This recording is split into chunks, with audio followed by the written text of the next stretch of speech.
Drama serial सुन मेरे दिल episode number 38 के टीज़र के रिव्यू के साथ आपकी खिदमत में हाजिर। बात करते हैं इस एपिसोड की। तो इस एपिसोड में जनाब हम देखते हैं कि सदफ पहुंचती है बिलाल अब्दुल्ला के घर में, जबकि बिलाल अब्दुल्ला ने उसे बताया हुआ था कि मैं सिंगापुर चला गया हूं, लेकिन वो उसको ढूंढती हुई पहुंच गई उसके घर में। और फाइनली जनाब हम देखते हैं बिलाल अब्दुल्ला एक्सपोज हो गया। तो यहाँ पे बिलाल अब्दुल्ला को खरी खरी सुना के जाती है कि आप समझते थे कि शायद मैं अमार को छोड़ के वापस लौटी तो मैं आपको एक्सेप्ट कर लूँगी, मैं आपसे शादी कर लूँगी। ऐसा बिल्कुल नहीं है।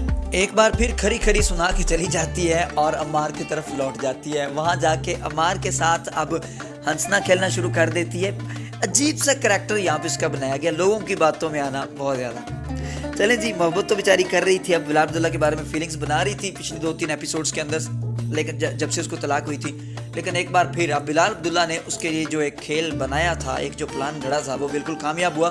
बिलाल अब्दुल्ला खुद अपने आप से नफरत करवाना चाहता था कि वो नफरत करे और वापस लौटे, अमार से दोबारा रिकॉन्साइल करे, शादी कर ले, अपनी ज़िंदगी में वापस लौट जाए, क्योंकि दानिया तो अब जा चुकी है। और इस प्लान में बिल्कुल कामयाब होगा बिलाल अब्दुल्ला यहाँ पे, और सदफ वापस लौट जाएगी, बिलाल अब्दुल्ला से बहुत ज़्यादा नफरत करेगी, और यहाँ हमशा और बिलाल अब्दुल्ला का जो एक प्लान है वो वर्क कर जाएगा, और अमार की ज़िंदगी में एक दफ़ा फिर खुशियाँ आने वाली हैं, क्योंकि सदफ उसे कबूल कर लेगी इस एपिसोड के अंदर। ये एपिसोड बहुत ही ज़बरदस्त होने वाली है। हो सकता है कि यहाँ पे अमार को पता भी चल जाए कि ये सब कुछ बिलाल अब्दुल्ला ने किया है। हो सकता है हमशा उसे बता दे कि बिलाल अब्दुल्ला जो है उसने ये सारा प्लान करके आपकी सुलह करवाई है, क्योंकि अचानक से उसके लिए टिकट्स करवाना, दुबई पहुंचाना, दुबई और सारे का सारा, ये पिछली लास्ट एपिसोड में जो हमने देखा था 37 में, कि उसके लिए हर एक मुलाजिम को उन्होंने, किसी को बोला हुआ था कि बता दो सिंगापुर गया है, किसी को बोला हुआ था कि इसको बताना है कि जनाब सिंगापुर नहीं गया, यहीं मौजूद है, किसी को बोला हुआ था कि वहाँ ऐसे ही करता है, जब उसका दिल भर जाता है तो ऐसे ही करता है।